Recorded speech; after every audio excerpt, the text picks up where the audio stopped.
Jacques. Chapitre 5. À vous maintenant, riches. Pleurez et gémissez, à cause des malheurs qui viendront sur vous.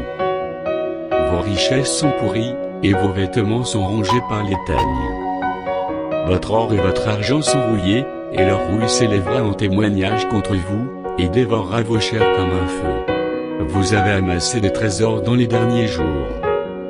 Voici le salaire des ouvriers, qui ont moissonné vos champs, et dont vous les avez frustrés, cris, et les cris des moissonneurs, sont parvenus jusqu'aux oreilles du Seigneur des armées. Vous avez vécu sur la terre dans les voluptés et dans les délices, vous avez rassasié vos cœurs au jour du carnage.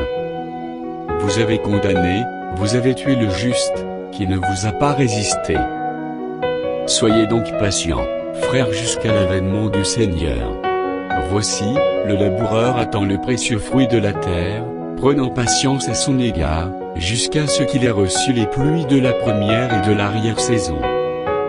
Vous aussi, soyez patients, affermissez vos cœurs, car l'avènement du Seigneur est proche.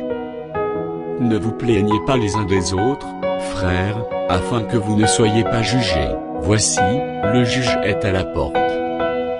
Prenez, mes frères, pour modèle de souffrance et de patience les prophètes qui ont parlé au nom du Seigneur. Voici, nous disons bienheureux ceux qui ont souffert patiemment. Vous avez entendu parler de la patience de Job, et vous avez vu la fin que le Seigneur lui accorda, car le Seigneur est plein de miséricorde et de compassion. Avant toute chose, mes frères, ne jurez ni par le ciel, ni par la terre, ni par aucun autre serment. Mais que votre oui soit oui, et que votre non soit non, afin que vous ne tombiez pas sous le jugement. Quelqu'un parmi vous est-il dans la souffrance? Qu'il prie. Quelqu'un est-il dans la joie? Qu'il chante des cantiques. Quelqu'un parmi vous est-il malade?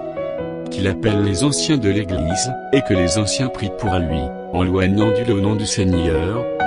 La prière de la foi sauvera le malade, et le Seigneur le relèvera, et s'il a commis des péchés, il lui sera pardonné.